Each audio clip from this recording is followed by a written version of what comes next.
बच्चों, आज हम अवतल दर्पण पर आधारित आंकिक प्रश्नों को हल करेंगे, जिसमें हमारा पहला प्रश्न है। एक अवतल दर्पण के सामने 20 सेंटीमीटर दूर रखी वस्तु का वास्तविक प्रतिबिंब 30 सेंटीमीटर दूर बनता है। दर्पण की फोकस दूरी ज्ञात कीजिए। तो इस क्वेश्चन में दिया क्या क्या है। सबसे पहले आपको दिया है 20 सेंटीमीटर दूर रखी वस्तु, यानी कि दर्पण से वस्तु कितनी दूर रखी है वो दिया गया है। और दर्पण से वस्तु की दूरी को हम किससे लिखते हैं? स्मॉल यू से। तो स्मॉल यू का मान दिया है 20 सेंटीमीटर। तो अब ये प्लस में होगा या माइनस में, ये हम अभी देखते हैं। बाकी हम दूसरा देखते हैं क्या दिया है। वास्तविक प्रतिबिंब 30 सेंटीमीटर दूर बनता है, यानी कि दर्पण से कितनी दूरी पर प्रतिबिंब बन रहा है वो दिया है। और दर्पण से प्रतिबिंब की दूरी को लिखते हैं स्मॉल वी से। उसका मान दिया है आपको 30 सेंटीमीटर। ठीक। और पूछ क्या रहा है, दर्पण की फोकस दूरी ज्ञात कीजिए, यानी कि दर्पण की फोकस दूरी यानी कि स्मॉल एफ का मान हमसे पूछ रहा है।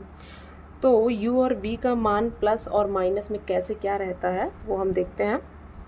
ये है हमारा अवतल दर्पण। ठीक। अब अवतल दर्पण में ये है दर्पण का ध्रुव, दर्पण का फोकस, दर्पण का वक्रता केंद्र। हम u की बात करते हैं। u वस्तु की दूरी है। वस्तु को दर्पण के हमेशा बाईं ओर रखा जाता है, हमेशा बाईं ओर। ठीक है।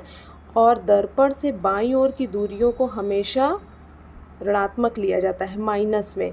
दर्पण से दाईं ओर की दूरियों को हमेशा प्लस में यानी धनात्मक में लिया जाता है।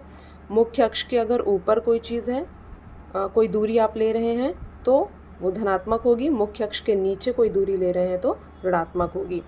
तो इस तरह से u क्या होगा, चूँकि वो दर्पण के बाईं ओर है तो u का मान होगा ऋणात्मक। और ये ध्यान रखिएगा बेटा कि u हमेशा ऋणात्मक रहता है, क्योंकि वस्तु हमेशा दर्पण के बाईं ओर रखी होती है, चाहे वो कोई भी दर्पण हो। अब v के बारे में कुछ कह रहा है कि v वास्तविक प्रतिबिंब है, और दर्पण का जो वास्तविक प्रतिबिंब बनता है वो हमेशा बाईं ओर बनता है, यानी v का मान भी होगा माइनस में। तो हमसे f पूछ रहा है और अब हम देखते हैं कि हमारे पास कौन सा सूत्र है। भाई u v f से रिलेटेड हमारे पास एक सूत्र है जो कि है दर्पण सूत्र। तो यहाँ पर हम दर्पण सूत्र लगाएंगे।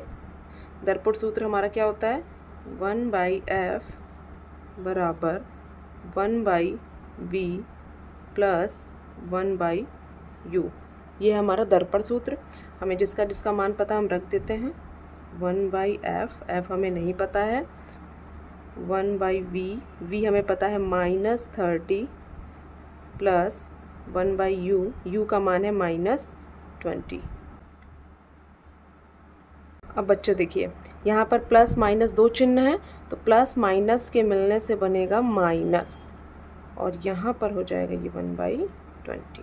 ध्यान रखिएगा, अगर ये दो विपरीत तरह के चिन्ह हैं तो इनके मिलने से माइनस बनेगा। अगर ये दो सेम तरह के चिन्ह होते, मतलब अगर यहाँ भी माइनस होता, यहाँ भी माइनस होता, तो माइनस माइनस मिलकर प्लस बनते। यहाँ प्लस तो प्लस प्लस मिलकर प्लस बनते।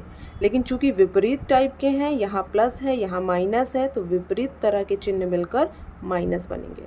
अब इसको सॉल्व करते हैं। तो इसको सॉल्व करने के लिए सबसे पहला स्टेप जो होगा, हम 30 और 20 का लेंगे एलसीएम। ठीक। अब एलसीएम कैसे लेते हैं वो देखते हैं। 30 और 20 का हम लेंगे एलसीएम। ठीक है। अब सबसे छोटी संख्या जिससे ये दोनों कट जाएंगे वो 2 लेते हैं। काटो, 2 एकम 2, 2 पंजे 10, ये 15 बार जाएगा और ये 10 बार जाएगा, 2 धाम 20। फिर कौन सी संख्या है जिससे दोनों कट जाएंगे, तो 5 है। 5 तिहाई 15, 5 दूनी 10। अब भाई ये दोनों अलग अलग संख्या से कटेंगी, तो सबसे पहले हम 2 को लेते हैं। 3 नहीं कटेगा तो 3 को उतार देंगे। 2 एकम 2। अब 3 यहाँ पे ले लेते हैं। 3 एकम 3, और ये 1 यही वाला उतर जाएगा। अब ये पूरी संख्या आपको तब तक काटते रहना है जब तक नीचे 1 1 ना आ जाए। 1 1 आ गया। अब यहाँ पर जो आपको संख्याएं मिली है ना, इनका आपस में गुणा कर देते हैं बेटा। 2 × 5 × 2 × 3। जब आप इसका गुणा करेंगे तो आप देखेंगे कितना आ जाएगा। ये आपका आएगा 60। 2 पंजे 10, 10 दूनी 20, 20 तिहाई 60।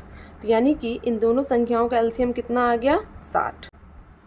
हम यहाँ पे लिखते हैं 1/f बराबर जो एलसीएम आता है उसको हम यहाँ पे लिख देंगे। अब यहाँ पर क्या संख्या आएगी उसके लिए हम क्या करेंगे, 30 से 60 में भाग करेंगे तो 2 बार जाएगा, 30 दूनी 60, उस 2 का इस ऊपर वाली संख्या में गुणा कर देंगे। क्या क्या हमने 30 से 60 में जो एलसीएम हमने निकाला था उसमें हमने 30 से भाग किया, जो संख्या मिली हमें मिली 2, क्योंकि 30 दूनी 60 2 बार जाएगा, उस 2 का हमने ऊपर गुणा कर दिया, 2 एकम 2 यानी यहाँ पर -2 आ जाएगा। ठीक, अब ये माइनस वाला चिन्ह हम लिखेंगे यहाँ पर, और यहाँ पे संख्या क्या आएगी, तो 20 से 60 में भाग करेंगे, 20 तिहाई 60 3 आएगा, उस 3 का हम यहाँ पर ऊपर गुणा कर देंगे, तो 3 एकम 3। अब देखिए -2 -3 है, माइनस माइनस मिल के क्या बनेंगे, प्लस, हमने अभी बताया था।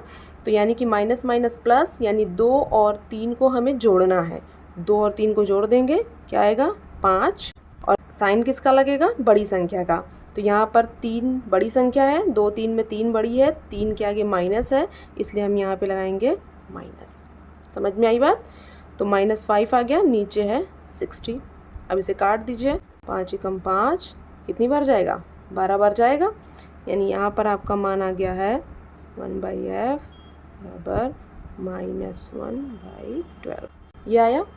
अब हमें तो मान f का चाहिए, तो हम यहाँ पर क्या करेंगे, तिर्यक गुणा कर देंगे, क्रॉस मल्टीप्लिकेशन। तिर्यक गुणा करने का मतलब f का 1 से होगा, 12 का 1 से होगा। इधर 12 एकम 12 बराबर f का -1 से गुणा होगा तो माइनस है। अब हमें f का मान चाहिए, तो हम इस माइनस को पक्षांतर कर देंगे।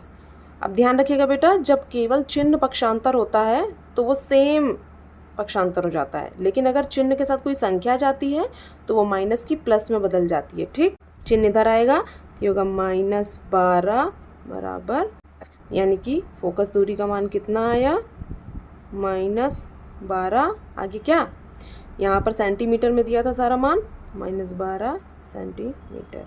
ये आ गया आपका फोकस दूरी, यानी अवतल दर्पण की फोकस दूरी होगी 12 सेंटीमीटर। माइनस क्यों है, क्योंकि अभी हमने देखा था अवतल दर्पण की जो फोकस दूरी होती है वो दर्पण के बाईं ओर होती है, और बाईं ओर की दूरियां हमेशा ऋणात्मक ली जाती है, इसलिए फोकस दूरी का मान ऋणात्मक आया है। तो बच्चों, आज आपके होमवर्क के लिए क्वेश्चन है ये, इसको आप सभी हल करेंगे, और जो भी आंसर आएगा उसे आप कमेंट बॉक्स में लिखेंगे।